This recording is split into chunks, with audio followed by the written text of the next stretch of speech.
YTN 라디오의 신율의 뉴스 정면 승부 4부 시작합니다. 항상 말씀을 드리는 거지만 유튜브 들어가셔서 YTN 라디오 구독해 주시고요. 신율의 뉴스 정면 승부 좋아요, 댓글 부탁드리겠습니다. 자, 신율의 뉴스 정면 승부 목요일 4부는 정법 승부로 시작을 하죠. 오늘도 함께해 주실 두 분 소개해 드리겠습니다. 박성배 변호사 나와 계십니다. 안녕하십니까? 안녕하세요. 예, 장윤미 변호사십니다. 어서 오십시오. 네, 안녕하세요. 예. 지금 비 많이 온다 그랬죠. 그렇습니다. 네, 많이 옵니다. 예, 지금 그 운전하시면서 퇴근하시는 분들 모쪼록 안전 운전해 주시기를 꼭 부탁드립니다. 이럴 때 진짜 속도 내시면 안 됩니다. 네. 미끄러질 수도 있고 하기 때문에 조심하셔서 댁까지 안전하게 가셨으면 좋겠고. 자, 우리가 지금 여기서 얘기할 거는 최저임금 얘기부터 좀 할 텐데, 이게 지금 최저임금위원회 9차 전원회의가 오늘 열렸죠? 그렇습니다. 정부 세종청사에서. 네. 예. 지금까지 이전까지 8차례 회의가 있었고, 내년 최저임금 수준 논의는 사실상, 근데 이게 항상 그러지 않았나요? 그렇죠. 매년? 예, 매년 예. 그랬다고 보시면 무방합니다. 왜냐하면요, 이게 법정 기한이 있는데요. 87년도에 최저임금위원회가 이제 발족했는데 그 이후에 실제로 정해진 법정 기한을 맞춘 거는 9번밖에 되지 않는다라고 하더라고요. 그러니까 이제 비일비재하게 논의도 지연되고 했는데, 우리나라는 모든 네. 게 다 그래요. 선거 후획정도 네. 총선 임박해서 하니까. 그러니까요. 예. 그래서 이번에도 뭐 법정 시한을 넘길 것으로는 보이는데 좀 특이점이 있다라고는 할 수 있습니다. 이 최저임금위원회는 이제 노사 공익위원 각각 9명씩으로 구성이 되는데, 그러니까 이제 정족수를 맞추기 위해서도 이제 동수로 둔 것인데요. 김준영 한국노총 금속노조 사무총장이 해촉되는 일이 있었죠. 이제 구속 수감이 되면서 아예 근로자위원으로 활동할 수 좀 없게 되고, 정부 차원에서 해촉을 하면서 또 논의가 공전된 바가 있습니다.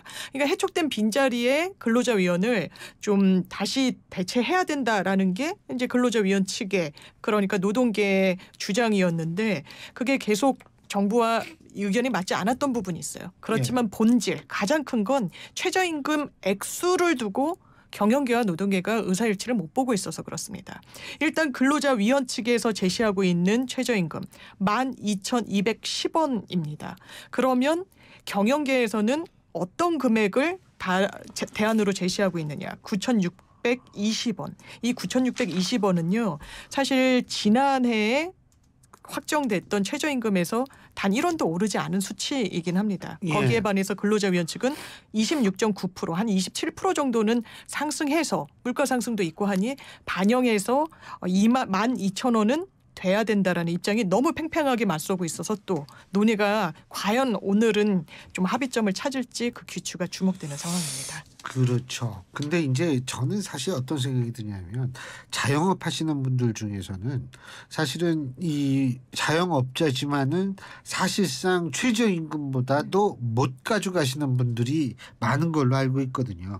근데 이게 지금 사실 그러니까 이 최저임금 인상률에 대한 관심은 높지만, 노동계, 재계, 정부가 입장이 모두 다를 수밖에 없는 거 아니겠어요? 그렇습니다. 최저임금제가 사실은 근로기준법에 시행한다고 규정을 해놓고도 1988년에 최저임금법이 시행되면서 비로소 실시되기 시작했는데, 예.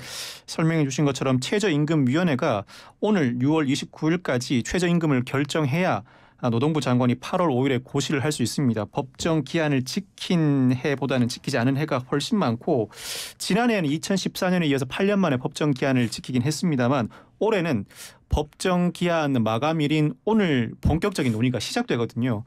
앞서 설명해 주신 것처럼 지난 8차 최저임금위원회에서 근로자위원들이 집단 퇴장을 했었고, 오늘 과연 근로자위원들이 복귀할 것인지도 초미의 관심사였는데 일단 오늘 복귀는 했습니다. 지금 논의가 한창 진행 중입니다. 앞서 사용자위원들이 최저임금 업종별 구분 적용을 주장했다가 이가 받아들이지 않자 12,210원이 아닌 9,620원, 올해와 동결 수준을 제안한 바가 있습니다. 격차가 상당히 큰데 사용자 위원들은 기업의 지불 능력에 비춰보면 올해보다 최저임금을 올릴 수는 없다는 주장을 하고 있습니다. 특히나 소상공인, 영세, 중소기업이 한계 상황에 봉착했다. 현재 시행되고 있는 최저임금도 상당한 부담으로 작용하고 있어서 내년에 최저임금을 올릴 수는 없다는 입장을 고수하고 있습니다. 반면에 이 근로자위원 측은 현재 소상공인들의 어려움은 최저임금 탓이 아니다. 폭등한 물가로 근로자들이 큰 고통을 받고 있는데 대기업 중심의 경제체제의 정부 정책이 가중됨으로써 근로자들의 고통이 상당히 더 힘들어지고 있다. 노사 대립도 그렇지 않아도 심한데 올해는 노정 갈등도 이례적으로 심해지면서 오늘부터 본격적으로 논의되고 있는 최저임금 결론은 날 수 있을지가 상당히 의문인 상황입니다. 사실은 그래서 이제 여러 가지 얘기가 나왔었는데 예를 들면 직종별로 네. 최저임금을 좀 차등으로 하자 뭐 그렇습니다. 이런 얘기도 나오고 그렇지 않습니까? 네. 근데 그것도 안 됐죠. 그거는 가결되지 않았죠. 예. 예. 노동자 위원들의 반대가 좀 심했습니다. 예. 그런데 아니 왜 그러냐 하면 진짜 이 영세 자영업자분들은 한계 상황에 모여 있어서 참 큰일일 것 같은데 말이에요. 맞습니다. 예. 그래서 입장차가 더 좁혀지지 않는 부분이 있는데요. 사용자 위원 측은 이런 이야기를 합니다. 이게 12,000원대로 이 최저임금이 상승하게 되면 자영업자들한테 직격탄이 올 것이다. 그래서 이 정도 수치로는 급여를 아예 지급하지 못하는 자영업자들이 속출할 거라서 1인 자영업자 수가 19만 명에 달할 것이다. 이런 수치를 제시하고 있기도 해요. 예. 그리고 OECD 평균으로 봤을 때 우리나라가 최저임금이 그렇다면 어느 수준이냐. 한 8위 정도로 상위권에 랭킹돼 있다. 이런 주장도 내놓고 있습니다. 이제 거기에 반하여 이제 근로자위원 측에서는 이 OECD 집계 같은 것도 이게 각 나라마다 그러니까 이를테면 유럽 국가는 10인 이상 기업을 그리고 사업장을 토대로 뭐 수치를 내는데 우리나라는 그것과 다른 토대로 하고 있고 그러니까 일괄적으로 이런 주장을 할 수는 없다는 이야기를 하고 있고요. 또 가장 큰 이유는 이제 물가 상승 이야기를 하고 있습니다. 그러니까 물가 상승률이 굉장히 폭등에 가까울 정도로 치솟고 있고 굉장히 생활비가 기본적으로 많이 들어가는 상황에서 최저임금의 상승은 뭐 당연한 귀결이다라는 게 또 노동계 입장이기도 하고요. 소득 분배 지표도 점차 악화되고 있는 것도 최저임금을 올려야 되는 하나의 근거로 삼고 있습니다. 그럼 뭐 인플레이션이 워낙 세계적으로 심각한 상황이다 보니까 이제 미국 연방준비제도 같은 경우에도 2연속 금리 인상 고려할 정도로 이게 전 세계적인 현상이고 물가가 우리나라만 뭐 한다라고 해가지고 당장 잡힐 수 있는 물론 뭐 라면값 같은 경우에는 이제 정부의 어떤 지침 등대로 좀 하향 조정된 국면이 있긴 하지만요. 그러니까 모든 생활 필수품에 적용된 건 또 아니다 보니까 이런 부분과 관련한 어떤 입장차가 정말 좁혀지니까 여느 때보다도 훨씬 어려운 국면인 것 같습니다. 근데 이제 제가 지금 일본에 있어서의 최저임금을 한번 찾아봤는데 이게 우리나라랑 그러니까 물론 일본하고 우리하고 지금 이 GDP 차이는 그렇게 크게 많이 차이가 나지는 않습니다. 네. 구매력 같은 경우에는 우리나라가 좀 더 높죠. 그래서 2022년도 기준으로 961엔이라는 거거든요. 961엔이면 우리나라가 만일 12,000원이 된다면 이것도 역시 일본보다 더 높아지는 것 아니냐 이런 얘기가 나올 수 있는 상황이기는 한 것 같아요.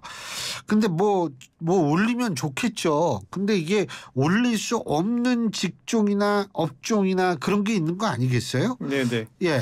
이 최저임금법에 따르면 최저임금은 근로자의 생계비, 유사 근로자 임금에다 노동 생산성과 소득 분배율을 고려해 정하라고 하고 있는데 즉 근로자와 사용자 입장을 모두 고려해서 정하라는 취지입니다. 다만 사업의 종류별로 구분해서 정할 수도 있다고 정하고 있습니다. 이른바 최저임금 업종별 구분 적용 제도죠. 이 최저임금 업종별 구분 적용 제도는 이 최저임금제가 실제로 시행된 1988년 첫 해에만 적용되었고 이후에는 한 번도 적용된 적이 없습니다. 그런데 윤석열 대통령이 지난 대선 공약으로 최저임금 업종별 구분 적용을 공약으로 내세운 바가 있습니다.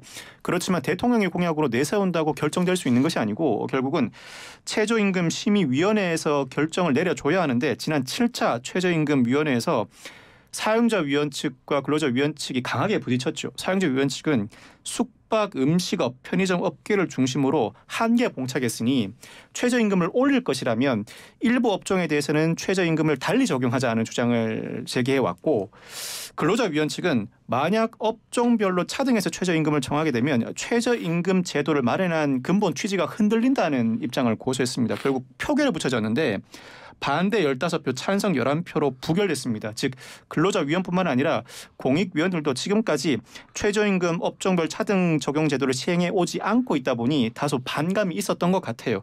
그렇지만 실제로는 상당히 어려움을 겪고 있는 업종들이 많은 것은 사실이죠. 현재 주 15시간 이상 일하는 노동자의 경우에는 주휴수당과 유급휴가 등을 보장해야 하는데 그렇다 보면 최저임금제가 적용되는 상황에서 이와 같은 주휴수당들이 더 붙어야 한다면 상당히 부담을 느끼다 보니까 이른바 특히 편의점 업계를 중심으로 쪼개기 고용이 많이 늘어나고 있습니다. 초단기 알바죠. 15시간을 넘지 않는 수준에서.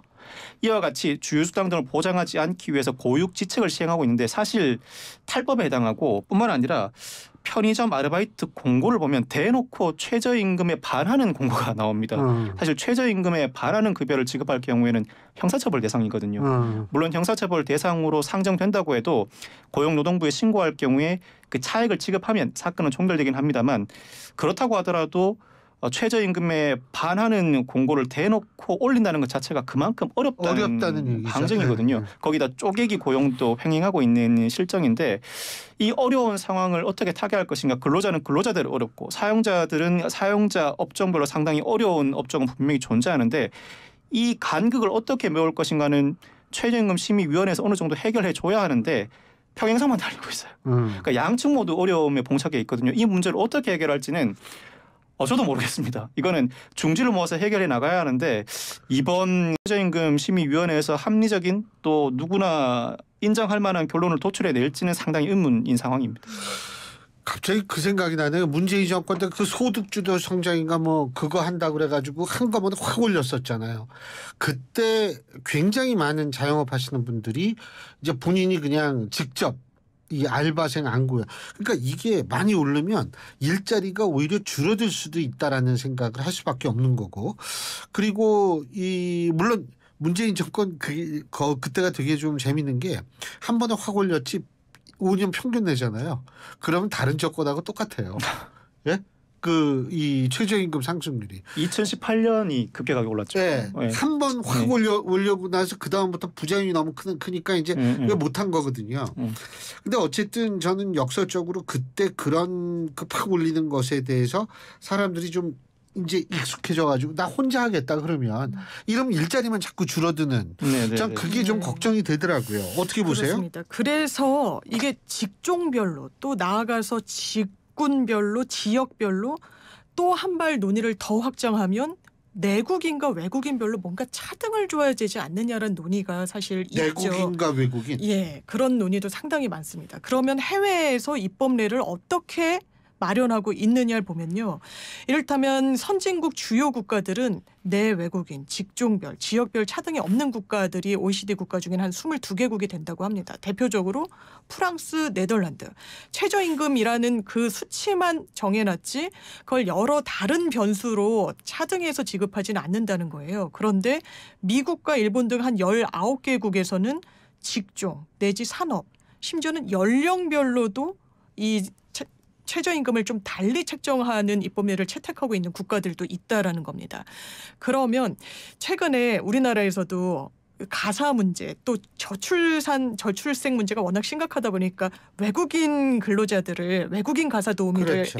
어쨌든 쉽게 국내에 들어올 수 있도록 하겠다라고 했는데 그때도 논의의 첫 좀 관문이 그러면 임금 체계를 어떻게 가져갈 것인가였어요. 그런데 지금 현행 규정으로는 국내 내국인과 외국인을 차등해서 지급할 수 있는 법적 근거는 없습니다. 그러면 처벌받는 거예요. 이거는 관련 규정 위반이 되기 때문에 그래서 이 제도가 실효성이 없다라는 이야기가 나오는데 그렇다면 다른 국가들은 어떻게 하고 있느냐. 외국인을 오히려 국내의 내국인보다 더 낮은 임금을 주도록 갖고 있는 국가는 거의 없다라고 하고요. 오히려 반대로 튀르키예, 러시아 같은 국가에는 외국인 근로자에게 최저임금을 더 높이 기준을 설정한 경우들이 있다라고 하더라고요. 그 이유는 국내에 있는 내국인의 어떤 그런 직업 보호를 위해서 그랬다는 겁니다. 채용을 보장해주기 위한 차원에서 그 급여로 경쟁력을 외국인 근로자가 더 가지면 안 된다는 점으로 인해.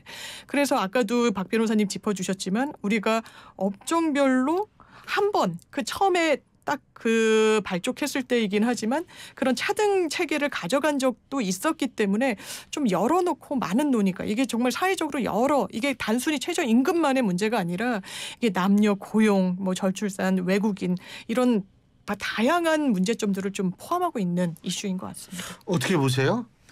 제가 2012년에 변호사로서 처음 일을 했었는데 예. 저 월급 보기보다 나이가 많으신 모양이네. 예? 2012년도에 예. 저 변호사 월급 말고 예. 변호사 사무실에는 변호사 말고도 일반 직원들도 고용돼 있잖아요. 예. 직원들 급여를 우연히 보게 됐는데 생각보다 높지 않아서 최저임금 수준인가 보다라고 생각하고 최저임금을 찾아봤더니 2012년도 그 당시에 최저임금이 월급 기준으로 100만 원이 안 됐습니다. 95만 7천 원이었어요.